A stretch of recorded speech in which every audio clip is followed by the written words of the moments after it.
Now, finally, just in case you had thought that we had forgotten all about Valentine's Day, we're going to look at it now. As romance is being celebrated worldwide with flowers and chocolates, our reporter Cian McCormack set out to investigate the real science behind love. Love is real. Real is love.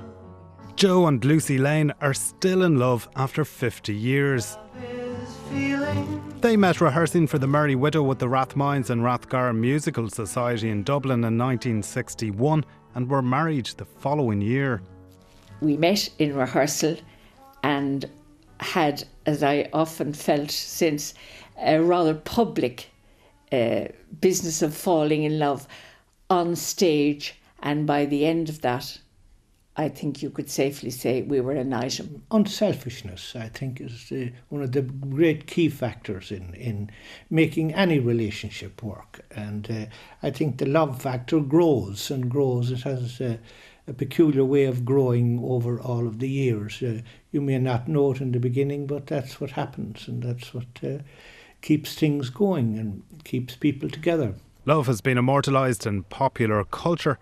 But what exactly is it? Love is the experience of being together with a person, enjoying them enjoying you, living through good times, bad times.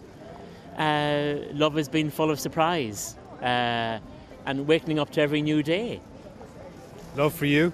And bringing that love that you have for each other and bringing it into the world to spread it out to other people as much as you can as well.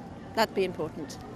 Today, as lovers try to quantify their emotions through Valentine's gifts, science says that attraction is an important element, and how we perceive beauty can make love happen at first sight. Even in the first less than a second, you can make evaluative judgments based on how somebody looks that have long-term effects.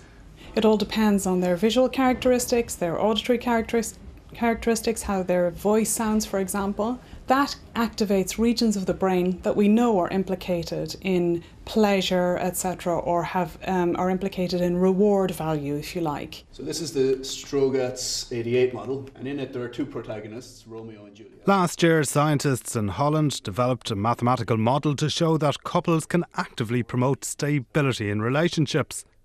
But Professor James Gleeson at the Department of Mathematics and Statistics at the University of Limerick says putting love into numbers is a difficult thing to do. The modelling of love is really not at the stage where we can say we have a coherent mathematical model for it yet. It's a very, very complicated thing to do. So part of our work here in MAXI is looking at complex systems, and that's what my research group looks at. We look at things like online social networks, and we look at how things move through those social networks, like how rumours spread, how people copy each other's behaviours in terms of using hashtags. And that's a complicated process already. The one advantage we have there is that there's lots of data available now. So we get a lot of data from Twitter on how people behave, how much they copy hashtags that they've seen come from other people, and so on. Love is a whole little different kettle of fish. Science may have some of the answers to what love is, but for Joe and Lucy Lane, love has many parts. The first great glow of romance is wonderful, but it gets better sometimes as life goes on and it deepens. If there are bumps and hollows, you just get over it.